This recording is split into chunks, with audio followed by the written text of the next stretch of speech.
And my next question for you is, it seems that more and more in today's society and just the societies in the world today, people are more depressed, more anxious, more suicidal than ever before. Is that a symptom of something unusual going on in our society? Is it just people that are more comfortable talking about it now? What is it? Why are so many people depressed? It's a good question. It's a good question. I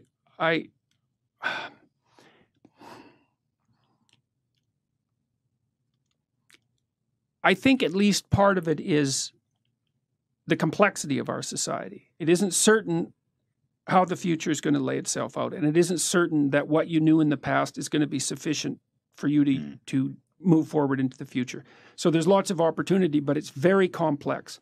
And it's not easy to keep up in our world.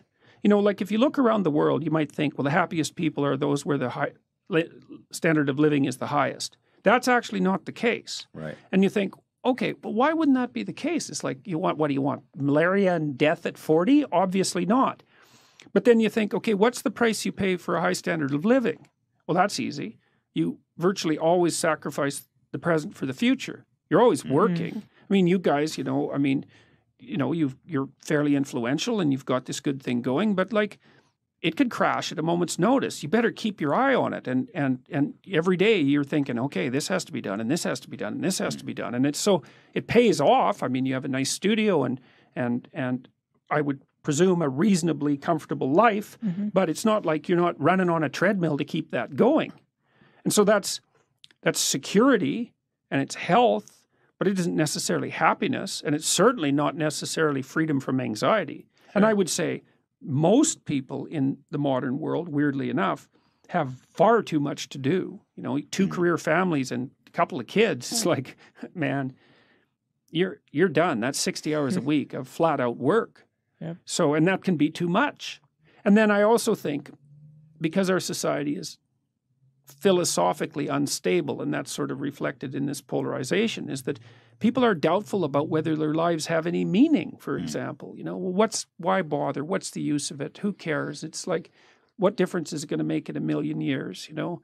And life is hard, and if you just have a nihilistic viewpoint, then it's easy to be swamped by doubts and existential angst and all of that. And like, I think that's a mistake, because I think that your life can be very meaningful. It's proportionate to the responsibility that you take on. And you can learn that by watching when you're engaged in the world, you know, and what works to sort of protect you from feelings of isolation and doom. You know, and a lot of the lectures I have on YouTube are about exactly that.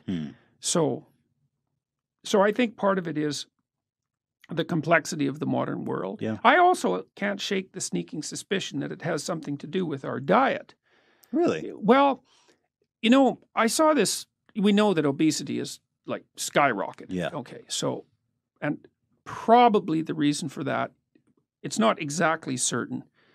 There might be complicated reasons for it, but certainly one of the reasons is that people eat far too many carbohydrates. Right. You know, I saw this video from World War II about and in one of the scenes they showed all these men in New York lining up to be inducted, and it's like, you know, 20 blocks of guys with no shirts on standing in line to be inducted. Every single one of them was bone thin. Do you think it's the insecurity and the negative feelings that come with being overweight, or the actual food? No. I think there's something wrong with what we're eating. Interesting. Yeah, I mean, there's more and more evidence that dietary sensitivity, for example, is linked to conditions like schizophrenia.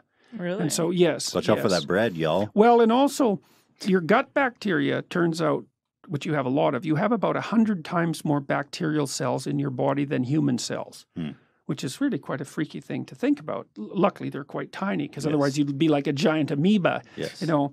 But the gut biome produces a lot of neurochemicals, and so it does play an integral role in the regulation of your mood, which is also a very strange thing. I've been following that, just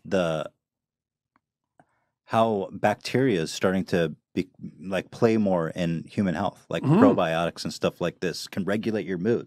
That's so freaky. Yeah, it is. That's for sure. Yeah. Well, and you know, one possibility is that Well, let's say you eat a lot of carbohydrates and sugar. Okay, so what happens is that you grow bacteria in your gut that really like carbohydrates and sugar. Right. Well, so then you think, well, I'm always having cravings for carbohydrates and sugar. It's like you're having the cravings, you think. Well, maybe not. Maybe what's happened is that, through a Darwinian process, you've encouraged the growth of bacteria that really like sugar and carbohydrates. And you think that same bacteria is messing with people's mood? Maybe. Yes, and it's also messing with their cravings. That's. I mean, we're really walking oceans, like we're big creatures. Yeah. I mean, we're not big compared to like a Douglas fir or the sun, but we're pretty big creatures, and we are liquid. Most of us is liquid, and if you saturate yourself with carbohydrates and sugar, then you are invaded by the bacteria that live on those things, and so that's not necessarily so good for you.